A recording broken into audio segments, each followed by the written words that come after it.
Good morning and welcome to the Kern County Sheriff's Office. I'd now like to introduce Sheriff Youngblood. Good morning and welcome to the Sheriff's Office. We're kind of winging this. We're going to try and go through this as quickly as possible, and then at the end we will show you the camera video from the body-worn camera. I warn you that the video is graphic, so if anyone chooses not to watch that, you're welcome to leave at any point.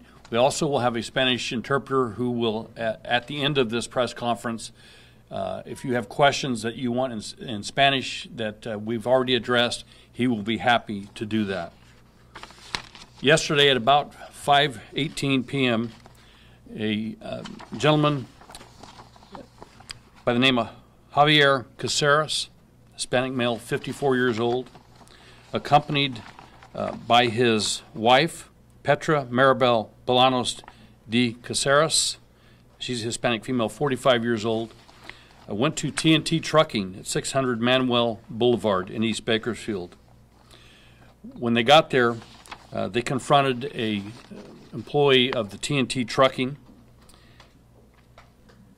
by the name of Antonio Valdez.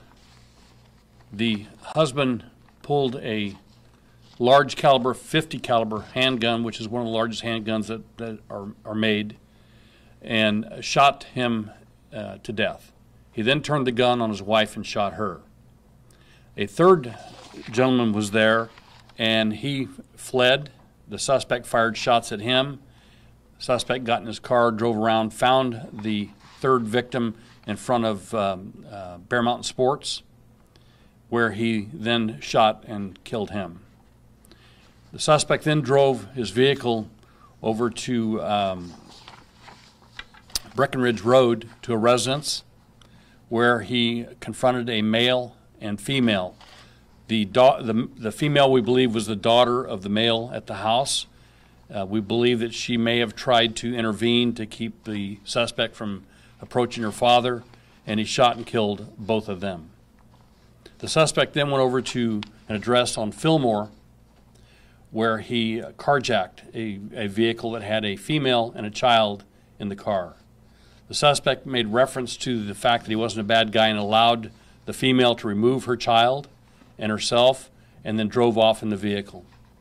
A short distance away, a deputy spotted the suspect, and the suspect pulled into a business on Edison Highway that was owned by another friend of his, and the deputy then, which you'll see on body cam, told the suspect to put his gun down several times. There was a short verbal conversation. The suspect then shot himself in the stomach, and he also died. We have overheads that we're not going to play, but we're going to give to you that you can take with you. One is a Google map that will give you an idea that this was all within about a half square mile of occurring. It took a total of about 35 minutes. This is the firearm. It's obviously the suspect had to reload this firearm at some point because it's only a 5-shot, 50 caliber handgun. It appears that the suspect targeted each of his victims. We know that the suspect and his estranged wife were in divorce proceedings. We know that she had filed for a change order in the proceedings very recently on child support and property. We don't know that is the catalyst, but we believe that it certainly has the implications of domestic violence. Again, we're going to show the video, and then if you have questions that I can answer, I will be happy to answer those. So if we could, let's roll the video.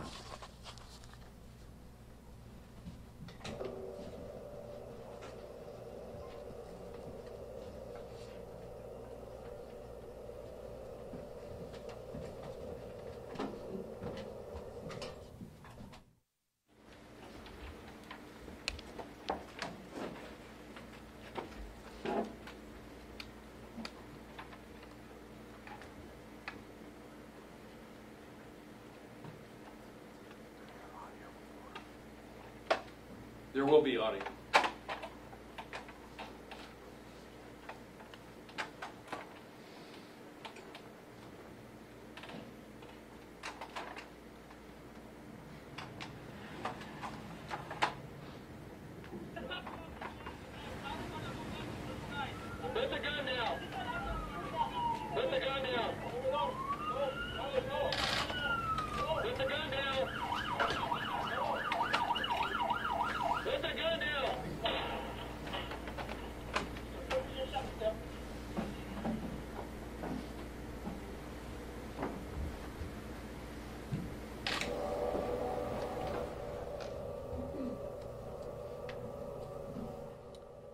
We'll furnish you with a copy of the videotape. There's actually more to that after the event, where the officers tried to take life-saving measures.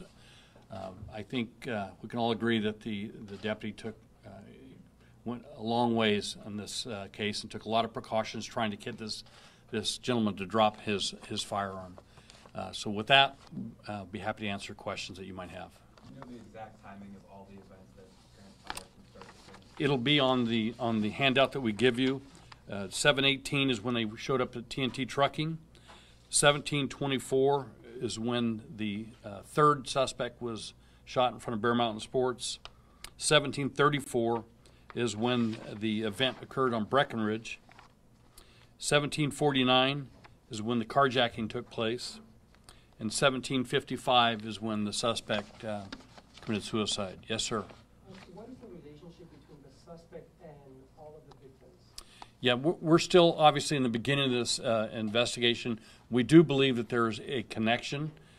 We believe that very possible that the wife was forced to go to TNT Trucking with her estranged husband. We obviously can't ask them that, but we're making that assumption at this point and working that angle. But there may be more than just domestic violence. We don't know yet. We've heard rumors of things, but we're going to wait and until we can substantiate those rumors. Were he and the wife employees of TNT? Not that I'm aware of. Do you have a spelling of all of the people named, on the... We do, and it'll be on the handout. There's one victim, Sheriff, that you didn't mention, I don't think by name, the man that was chased down the street. That would be Antonio Valdez, I believe, Hispanic male, 50 years. There are two victims at the trucking company, weren't there? I'm sorry, Valdez may be the one at the trucking company. Dave, is that correct? He was the one that was ultimately killed on Di Miller. At the trucking company, there was a male, Manuel, and then a female that was shot at the trucking company. Do we have Manuel's name? Did I miss that? I'm sorry. We have Manuel Contreras, Hispanic male, 50. Petra Maribel Bolanos de Ceres, Hispanic female, 45. Antonio Valdez, Hispanic male, 50. Laura Garcia, Hispanic female, 31. And Alicio Casares, Hispanic male, 57. Do you know how many children the couple had and their ages? We believe that there were 3 children, one being an adult child who has possession of the other 2 children. And we're not going to go into anything about them. Okay, so you can't confirm that the oldest child, who is over the age of 18, has a pending attempted kidnapping case? I cannot.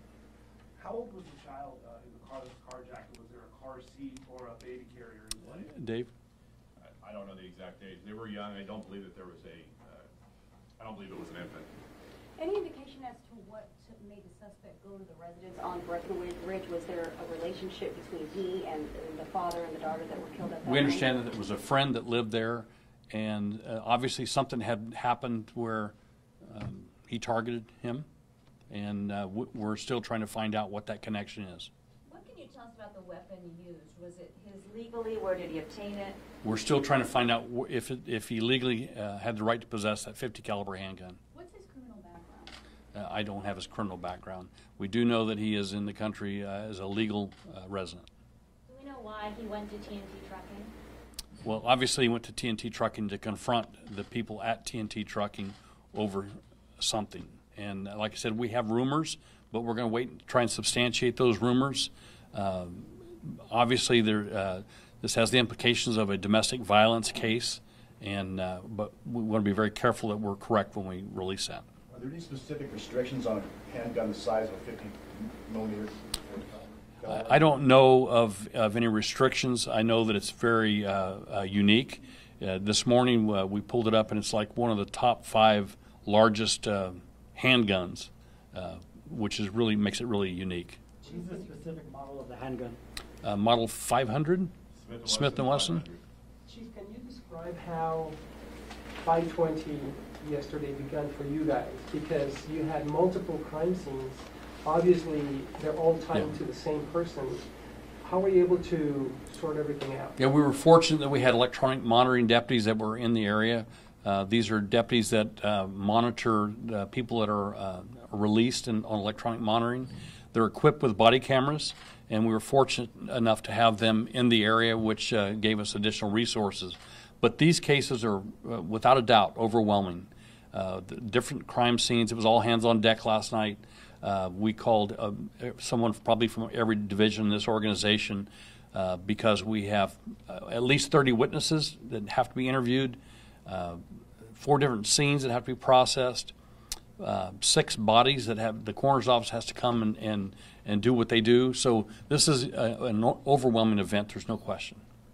You said last night that this is the new national norm, and we've heard reports that this might be the 3rd largest shooting in the U.S. this year. Is that number correct? Is that ranking correct? I don't know if it's correct or not. We don't keep track of rankings. What I meant by saying this is the new norm is we're seeing this across the nation. People taking handguns and shooting people and more than one victim at a time.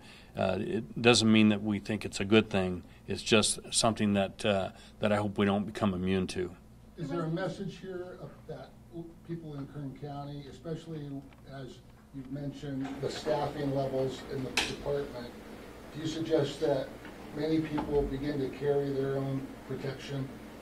No, this isn't about guns or people carrying guns. Chief, the car that he was driving when he was confronted by the deputy, is that car, did it belong to the woman that he contacted? Yes. And Sheriff, I want to go back to that home on Breckenridge. We spoke with neighbors who said that there were children inside of that home, possibly children of the daughter that was there. Any information you can give us about those moments? Were there other people in that house when he went there? I'm not aware of others. Were there children in the house, Dave? And have we've secured them, obviously. That is correct. There were children there, and they are all accounted for and safe. Sheriff, talking about those children, Laura Garcia, her family tells us that she had 4 small children.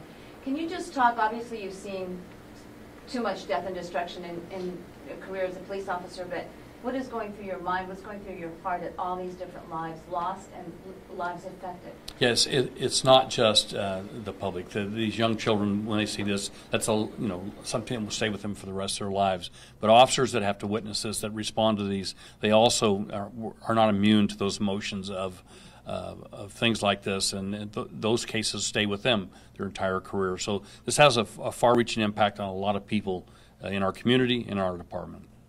Sheriff, we know that he acted alone yesterday, but are you guys looking into the possibility of whether anyone else knew about his plans to carry out these acts? Yeah, this is really early in the investigation, as you're aware. We certainly are aware that the potential of people knowing. We know that we've heard rumors of other things, reasons that could have caused this. We want to research that and see if there's a connection, and because it appears to be there's more than just husband and wife having a fight, because other people were targeted, and there's a reason for that, and we need to find that reason. So just to clarify, they did not live together. They currently did not live together. I believe they were divorced approximately 4 months ago. Are any of the shootings captured on camera other than the body cam? There are business cameras that we are trying to retrieve the video. We're just not prepared. I want to make it clear that this video is only being released because of the enormity of it, and it doesn't interfere with our investigation to release this body cam. It doesn't mean that the next time that it might be different, but we look at these individually, and we discussed it this morning, and there's just no reason that this would affect our investigation, so we think that you all and the public have a right to have it. Sheriff, can you tell us what we saw in the video? It was a little bit hard to see. Did the suspect turn towards the deputy or make any sort of movement? The deputy they were facing each other, and they were communicating. The deputy is, you have to make that decision if you're threatened, and obviously this officer did not make that determination that it was in immediate danger, even though the suspect was armed with a large caliber handgun. But I think the deputy was ready to respond. You can tell by the way he is. In this case, it's not a spur-of-the-moment thing, and that's where we conflict sometimes. When you have 1/10 of 1 second to make a decision, it's different. In this one, he had time to communicate and be prepared and be ready for what might occur, and it didn't. The suspect killed himself. Sheriff, there was a white Nissan Altima that was towed away from the scene on Fillmore Avenue at the carjacking scene yesterday evening just before 10 o'clock. p.m. Are you able to give the significance of that vehicle? Was that the suspect's original vehicle? Yes, that was Javier's original vehicle prior to him committing the carjacking on Fillmore. Is there a theory as to why he carjacked her and didn't just continue on in his car? That's a great question, because we don't know. We know that he was friends with the first or the second victim. He went to another victim or another friend's business. We don't know what his intentions were. We don't know if he intended other victims. We don't know what would have happened had the deputy not confronted him in the parking lot, where he would have gone or what might have happened. So that is a very good question, but we don't have any indication that he was going to harm other people. But this one is pretty bizarre, and we don't know for sure what his intentions were. What type of business was that where he committed suicide? I don't know what that was. Do you know, Dave? It's a dismantling business, auto mechanic. Do you know the name of that business? I don't. Does he have a criminal record? Is there anything else you can share? Any history? Any criminal history? I don't have his criminal history or criminal record, if there is one, with me.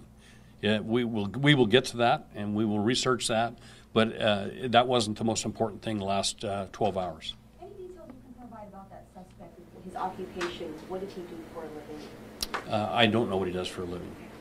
Any other conversations other than with the woman that was carjacked? Did the suspect have any conversations with officers, anything like that? Only the at the end, you can hear the conversation. The suspect makes some statement of that he doesn't want to live or something similar to that. The officer, his concern is put the gun down, so because he feels like he could be threatened, and that was the most important thing and should have been to him at that point. And the suspect chose to kill himself. And Sheriff, you mentioned that while he was in the car with that woman that he carjacked, that he told her that he's not a bad guy and let her out of the car. Anything else that she may have told deputies or detectives about his demeanor during that short interaction? I'm not sure of her exact words, but something to the effect that he wasn't a bad person. And obviously, by allowing those two to leave, they weren't targeted. So it made us believe that the others were targeted for a specific reason. There were over 30 witnesses, you guys said. Is there any information, any further details that you've gotten from speaking to all of them? Speaking to witnesses, we have received some information that we're not releasing yet because we haven't been able to substantiate it. Because somebody says something doesn't mean that it's true, and we want to make sure we give you facts. And have you been able to speak to all 30 witnesses in this? Well, there are witnesses that will still be interviewed throughout the day and probably throughout the rest of the week. Chief, just going back to his background, is he originally from Bakersfield? I have no idea. I know he's a legal resident in the country. Illegal? Legal, I'm sorry. So is he originally from Mexico? He's a permanent legal resident. So I'm assuming that originally may have come from Mexico, but I don't know that. He may be a citizen. But we checked with our federal partners this morning, and we were told that he is a legal person in the country, permanent. Any connection between the wife and TNT Trucking at this time? We believe certainly there's some kind of connection between that family and TNT Trucking. Yes, that's why he went there. Are you able to give any sort of indication on what that might be? Again, we have rumors, and we have people that have said they heard things, but we can't substantiate that. So I don't want to go any further than that at this point. We're going to develop more as we go, and we'll be able to release it then, but I certainly don't want to release something that may not be true. Was the couple living together? They've been divorced for 4 months. They've been divorced? Yes. And she had gone back for a rehearing on child support and probably property values very recently. Do you have any background information on the wife? Is she legally in the country? Where is she from? What does she do? I have no idea. That wasn't really a high priority for us right now. The third victim, do you believe he was shot and killed because he was the only witness? No, I believe he was part of the reason that he went to TNT Trucking was both of those male subjects. And Sheriff, any message, obviously Bakersfield in the news today across the country because of this. Any message that you want to send out? It's just tragic. We see these across our country, and we always feel for those agencies and those communities because it leaves a lasting mark on them. And now it's our turn, and I've received a lot of calls from across the country supporting us, supporting our community, because this is a devastating event to our community. How long is it going to take as long as it takes. I couldn't give you a time frame. Each investigation is different. This one is unique in that there's a lot to be done.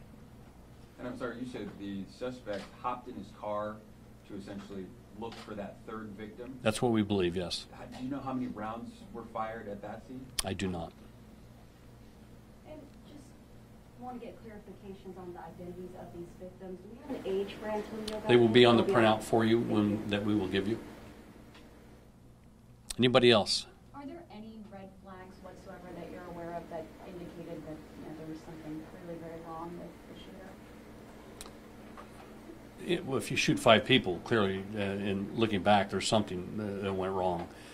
But sometimes these domestic violence cases morph into something really bad, and we want to find out how the other players fit into that domestic violence issue. I can't prove right now that she was forced to go, the wife, but I suspect the way that this went down that she didn't. They had a conversation, obviously, and I'm surmising that he probably forced her to go to trucking to confront some people. Do you know where they were when he forced her to go with him? I do not. How are you guys going to handle this investigation with all these different scenes that you guys have to cover?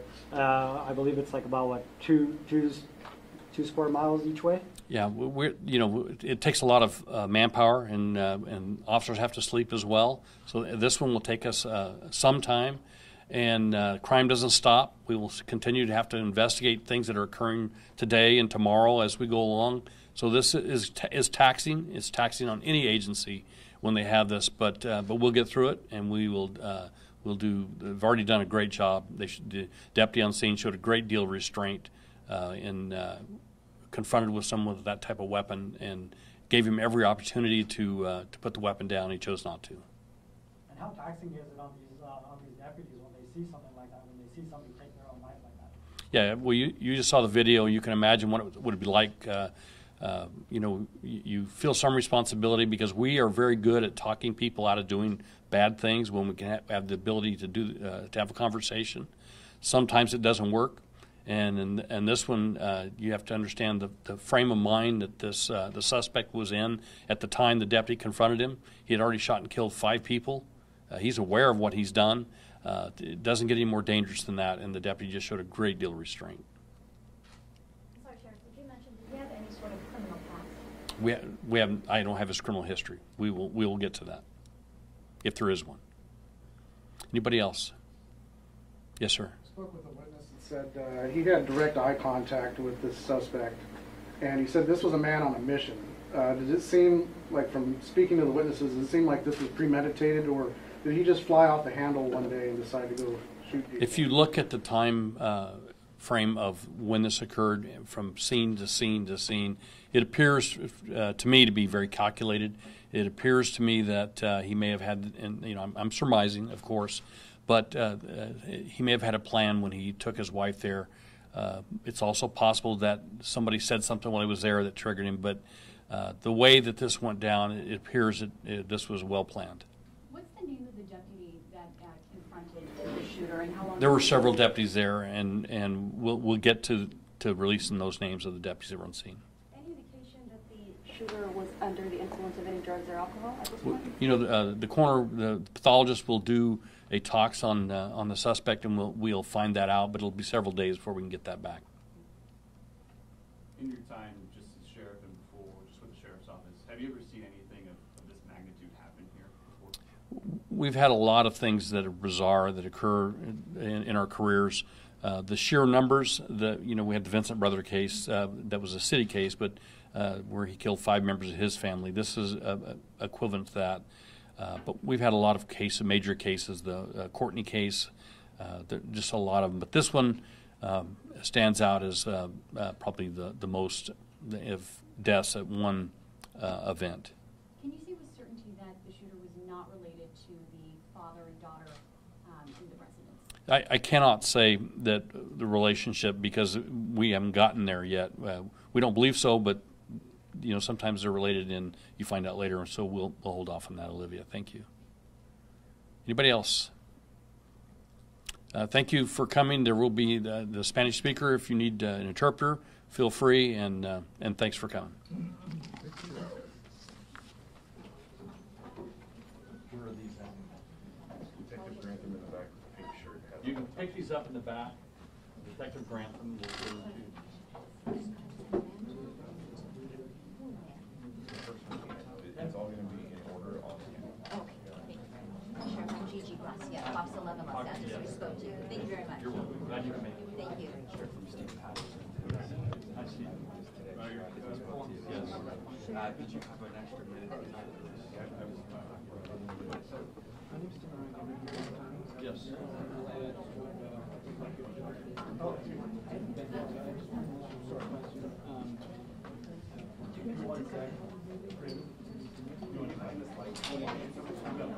Public record. You can online, any of the local news can give you channel 17, give you contact numbers. There's certain. What is that for? There we go.